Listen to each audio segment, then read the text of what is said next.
At the UN General Assembly High-Level Week, heads of state and government and high-level politicians are discussing the problems of the world, including the challenge of maintaining peace. In the South China Sea, the Philippines and China have been locked in ever-escalating tensions, with the risk of open conflict increasing. That conflict could drag in the United States, a treaty ally of the Philippines. On these matters and more, I am talking to the Philippine Secretary of Foreign Affairs, Enrique Manalo. Secretary Enrique Manalo, thank you for speaking to DW again. Now, when we last spoke about a year ago, the Philippines was fresh off addressing this incident where Chinese ships use military-grade lasers on Philippine Coast Guard vessels, temporarily blinding the crew.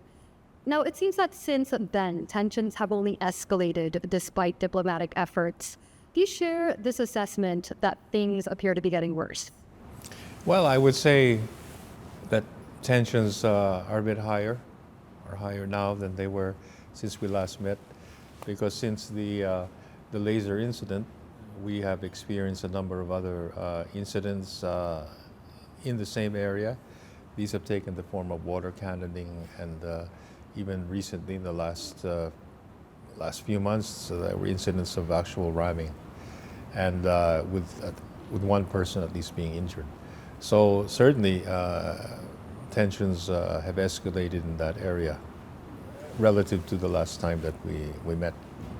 We'll go into some of those incidents a little bit later on, but I first wanted to ask you, why is it that you think those tensions are getting worse at this particular time? Well, I think they're getting worse because China has been acting more aggressively in trying to harass and prevent our ability, for example, in the case of the Second Thomas Shoal or Xianbin Shoal, to resupply our personnel in the vessel. In fact, during the past year, that has a number of incidents occurred. That's why at some point we had to see how we would address this issue, and we have done so actually in accordance with what the President Marcos has said, that to try and see how we can lower the tension. So actually, after at least a series of incidents, I'd say 5 or 6 over the past year, we had talks with China to see how we could de-escalate, and those talks led to what I'd call a provisional understanding to allow a resupply of the vessel, and that is so far it's been held in place. But of course, this had to be done because there was the fear that if these incidents continue, they could further escalate and even lead to the possibility of some miscalculation or some accident, which could further or exacerbate the situation and increase tensions to the point where you might enter various stages or situations where some unfortunate incidents would happen. So speaking of unfortunate incidents, I would like to talk about the recent events surrounding the Sabina Shoal, or of course, as the Philippines refers to it, the Escoda Shoal.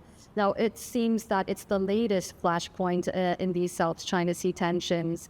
The Teresa Magbanua, of course, which is the biggest and most modern ship that the Philippine Coast Guard has, was damaged in a ramming incident involving China at the shoal, and it has since left the area.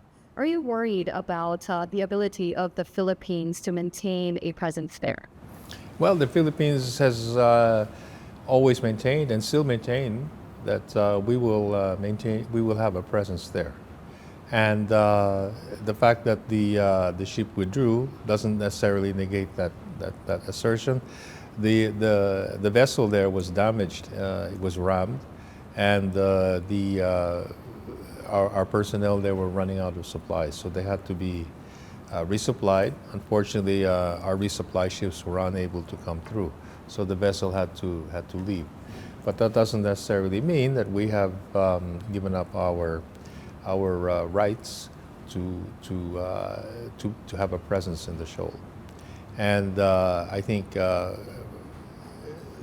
what really caused the tension was the fact that China had prevented the resupply of that vessel. Now, we hope that we, we have talks undergoing. We had talks with China recently, 2 weeks ago, on this particular area, Sabina Shoal. They were inconclusive, but the door is not closed to further talks to see how we can find some kind of arrangement where we can maintain our position and have access to the shoal. What do you mean by the talks were inconclusive? Well, they were unable to reach an understanding. Like in the case of Xianbin Jiao, there was an understanding. Here, there was no understanding reached, or even agreement, or some kind of procedure to ensure that we could maintain our presence on the shoal. But as I said, the door is not closed to this, and the possibility of further talks is there. What do you think is impeding the reaching of an agreement? Well, I think the positions of both countries, naturally. I think China, for some reason, was concerned that we have one vessel there. They have about over 40. And of course, our position is then that this is within our exclusive economic zone, so we have every right to be present there. So I think it's these positions. But situations like this require talks, and they may require some time. The last meeting was basically half a day, so obviously the ability to reach some kind of understanding was probably hampered also by the constraint of time. But as I said, the door has not been closed, and there is a possibility of further talks to see how we can address the issue of Sabina Shoal without prejudice to our national positions.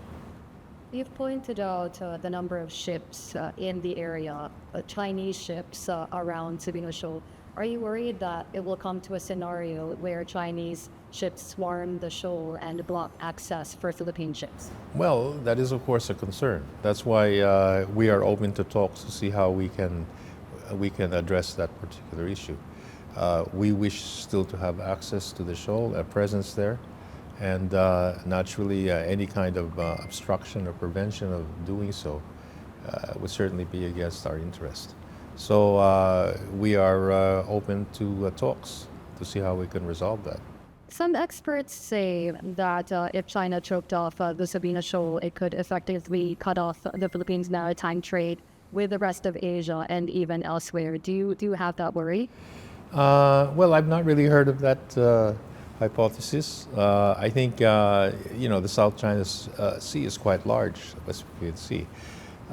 But the point is, Sabina Shoal lies within our exclusive economic zone, and therefore, in accordance with international law, especially the UN Convention on the Law of the Sea, the Philippines has every right to be present there, or at least to be able to monitor what's going on in the shoal, and that's something which we have always maintained. Is there a lot of scenario building for what may happen at the shoal in terms of even more escalation tensions?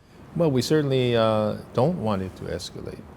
But obviously, as I said, we are also want to maintain our rights and our sovereign rights in that area. Before I move on from Sabina Shoal and the Teresa Magbanua, I just wanted to ask, because he did say that the crew did experience a measure of suffering. How are they doing now? Oh, well, the vessel has returned to the Philippines. Yes. So I understand that they are doing well. They have been commended for their work there and their duty there while they were there. So I think the crew is, of course, now been able to rest and recuperate. Now, going back to the tensions, how much of these escalation in tensions has to do with China testing the limits of U.S. commitment in the region? Well, the treaty, the Mutual Defense Treaty, is still there. Of course, it's been there for almost 75 years or so, or since 1951, and of course, it still stands in all the provisions, and we remain committed to it, and of course, the United States does too. President Marcos, he set some sort of red line in which he said that if a willful act would result in the death of a Filipino, that would be very close to an act of war. What is a willful act in this case? Well, of course, I can't necessarily speak for the president when he made the statement, but obviously a willful act is something which is intentional. And naturally, if it's an act which is aimed at, or the intention is to cause serious damage or harm, then certainly that would be something of great concern to us.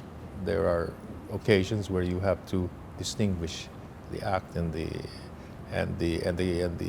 let's say the context, the situation. But I think it's pretty clear that the Philippines and the president has said this, that we are going to maintain our position, we're going to maintain our rights, and then that is the way of proceeding. But at the same time, the Philippines has always been open to resolving differences through diplomatic means and in accordance with international law. Not to get caught up on the semantics, I guess, but if a Filipino were to be killed, whether it's willful, the intention doesn't matter, whether it's willful or accidental, the outcome is the same. Well, I don't know. Of course, the outcome, that would be a very serious consequence. And I think that's exactly why we are trying to diffuse tensions in the area to prevent such incidents or events from happening. And that's exactly why we have always said we're also open to discussions, exactly to see how we can prevent or at least minimize the possibility of such events. Does it seem inevitable to you? Well, what do you mean by inevitable? I mean, anything can happen, and the whole purpose of our actions are to see how we can manage the disputes, but in a way where where the Philippines especially doesn't sacrifice its positions. I guess what I meant by inevitable was an injury could also as easily be a death. Well, hypothetically it could happen, but certainly we don't want that kind of situation to develop where such an event might happen. Earlier, I asked about the U.S. security commitments in the region being tested. If that were to happen, what would you expect Washington to do as your treaty ally? Well, the United States has repeatedly said that its commitment to the Philippines is ironclad. It's committed to the MTT, and we expect that the provisions of the MTT would be honored. And what would that look like? Sorry? What would that look like if... Well, there are specific provisions in the treaty, and it outlines exactly the steps that will be taken in the event that an incident or incidents are considered to trigger the MTT. Could you give an example? Well, I mean, so far events like that have not yet happened. But it's quite clear in the MDT, any attack on a Philippine government vessel, or even a U.S. government vessel, or a military vessel, a government vessel, would be considered as an attack on the government and of the country. I suppose the parameters of U.S. support in general are quite clear. They are defined in this treaty. I suppose my question would be, what specific commitments would Manila want to see from Washington in the context of the South China Sea? So, for example, the U.S. has signaled openness for its ships to accompany Philippine resupply missions to the Second Thomas Shoal. You pointed out earlier that the resupply missions have been particular targets by Chinese vessels. Does Manila want that kind of support? Well, at the moment we are operating by ourselves, and in fact, in regard to Second Thomas Shoal, we now have this provisional understanding with China, so we will operate on the basis of that. I think the support that we're getting from the United States is broad, quite broad. It's not only in terms of defense and security, but we're also seeking greater economic cooperation with the United States in order to enhance also our economic security. So these are so in other words, the support we're getting, or we would like to get, is multifaceted. And we're also helping each other in that way by not only improving our capabilities defense-wise, but also our security in terms of economics and as well as military and political. So I think it's the kind of arrangements we're looking at are quite broad and not really focused on a particular area. So they're quite broad, and that means at this moment, Manila does not necessarily want U.S. ships to accompany There's resupplying your ships. Well, as far as I know, there's been no talk about that. But of course, as I said, we have the U.S. is a treaty ally, and we are guided by the provisions in the MDT. But as I also said, the support we get from the U.S. is multifaceted. It's not only in terms of military support, but it's also in terms of economic support, and they have consistently supported us in terms of messaging and issuing statements in support of our actions. Is there a concern that perhaps this is something that the U.S. has offered? Is there a concern that taking up this specific kind of support from the U.S. Beyond this broad, multifaceted support that you've talked about, is there a concern that that could further irritate China and hinder de-escalation efforts? Well, one of the issues that concerns us is the fact that China views many moves or actions by the Philippines as related to the U.S.-China issue or the U.S.-China rivalry, which is not exactly the case. The actions the Philippines have taken are purely based on our own security concerns, taking into account our own national interests, and not due to the interests of another country. Now, obviously, if another country supports our moves, our actions, naturally we would welcome that. But our actions are not taken solely with our own national interests in mind, and we have made that perfectly clear many times. So is the idea then that the Philippines does not necessarily want to further this narrative that this is really only about U.S. and China and U.S. and Chinese competition, and that is why the Philippines does not necessarily want to accept the support of Washington if it feels it does not have to? Let me analyze that. Anyway, what we're doing is, what's happened so far is that the actions we have taken have been purely from the point of view of the Philippine national interest, especially in the South China Sea. And what the interest is, as I said, is our right in accordance with law to benefit from, for example, our exclusive economic zone, and also to assert our sovereign rights. Now, we have done that, and we will continue to do that. Now, we have received support for our actions, not only from the United States, but from other countries in the region. And certainly we welcome their support for our actions. But it doesn't mean our actions are being done because of their own interests or at their behest. And that's the point that we have long been trying to make, that this is not what is happening with the Philippines, for example, in China. The incidents are not because of the U.S.-China rivalry or competition. They're because of the interests of the Philippines, and therefore we have always said that the situations are more complex than a simple U.S.-China rivalry. There are other countries who live in our region. We have the ASEAN countries, and many countries with their own concerns, and all of us have a stake in the future of our region. And our position has always been we want a peaceful, a stable, and a prosperous region, including the South China Sea. Since we're talking about regional neighbors, I wanted to talk about this particular contrast. The Philippine government has been quite vocal in its criticism of China. I think this is a strategic policy that the Philippine government has had, to be very transparent about the developments in the South China Sea, even the negative ones. Now, this is in contrast to other countries like Vietnam, who have kept their own maritime disputes with China relatively quiet. Why this difference in strategy?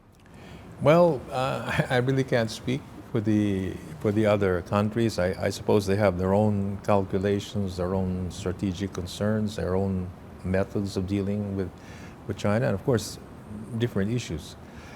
In the case of the Philippines, we're merely speaking, as I said, from the point of view of our own interest. But at the same time, uh, it doesn't mean that we have criticized China everywhere, of course, but it's on incidents in the South China Sea. We do have good economic relations with China in the sense that they still remain our largest trading partner. And so that's one facet of our relationship, which is there, and we hope to build on that. But certainly we have serious concerns about what's happening in South China Sea and how it affects our rights, and also our economic rights in the sense of our fishermen not being harassed, etc., and the ability of us to exploit our own resources in the EEZ. Now, other ASEAN countries may have different concerns, may have different outlooks, and may wish to treat these issues differently with China. So, I really can't speak for them, but I can only really speak from the perspective of the Philippines. How should the Philippines walk the line between being transparent and vocal about Chinese aggressive activities in the South China Sea, and also finding a long-term diplomatic solution in terms of managing the crisis there? Well, we really hope to find ways to manage the crisis, and we're willing to explore, or the situation, put it that way, and we're willing to explore all avenues to see how we can effectively manage it. And when I say manage, it has to be in a way where it respects the positions and interests of the country, and that's the real challenge that we have to face. But the President has made it clear that we're open to this and that we are committed to addressing these crises or this situation through diplomatic means, and this is important, in accordance with international law, and in this particular case, UNCLOS, the law of the sea. While we're still on the topic of regional cooperation, there has been some effort from the Philippines to work with other claimants, other ASEAN nations, to fix this issue of maritime borders in the South China Sea. There were agreements with Vietnam, an agreement with Brunei. Do you see a similar sort of agreement perhaps emerging with Malaysia, given, of course, also that Malaysia and the Philippines have their own territorial argument? Well, I'm not discounting that possibility. We have discussed this, tangentially with Malaysia, but I hope that perhaps we could also have discussions in the future. We had good discussions with Vietnam and Brunei, and I think it's clear that the claimant states actually have a very important role in all the discussions on the South China Sea. And this is especially in relation to the ongoing negotiations on a code of conduct for the South China Sea. It's the claimant states, really, who have probably a big stake, or a bigger stake than others, in ensuring that we have a South China Sea which is conducive, which is open and conducive to growth and prosperity. So, yes, I think claimant states, in my view, have an important role to play, and should really see how they can play let's say, a role, for example, in the negotiations on the code of conduct, and also amongst themselves. And that's what we're trying to discuss with the other claimant states. Now, the ASEAN states do seem to be pinning their hopes on a code of conduct in the South China Sea. Mm-hmm. Do you see China respecting such a code of? They don't seem particularly disposed to. Well, China, in fact, is participating in the negotiations, and at least at the political level, all countries are committed to finalizing and agreeing on a code of conduct. But as you can probably tell, this is not a simple issue. There are so many factors involved, so many concerns, and these are negotiations ongoing, not between necessarily ASEAN and China, but it's between more or less 11 countries who are negotiating. So it is quite a complex issue, and many interests are at stake.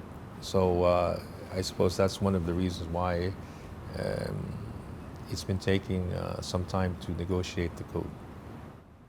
What is the biggest obstacle to peace in the South China Sea? You've pointed out that it's a complicated issue, but often it is very much reduced to what China should do and should not do. What is the biggest obstacle? Is it really just China? Well, I would say the biggest obstacle to peace is the need for, or the lack of the countries to respect international law. And I think what's important is if the second most important thing is to see whether the countries in the region can reach some kind of understanding on how to work and live with each other in the South China Sea. And if that kind of understanding is not possible, then that's probably what is leading to the tensions. There have to be ways to manage these tensions in a way which countries don't sacrifice their national positions or interests. And I think that's the biggest challenge in the South China Sea.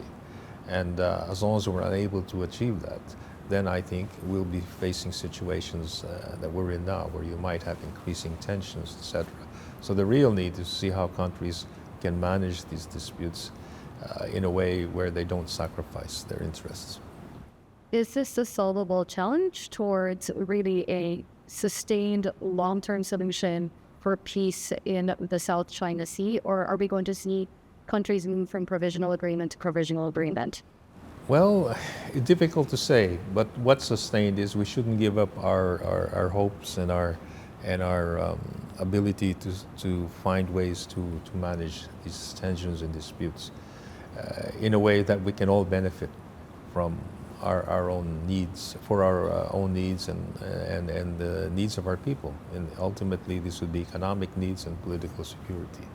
So I know that perhaps it may not be that easy to achieve, but that's the challenge, to see how we can achieve it.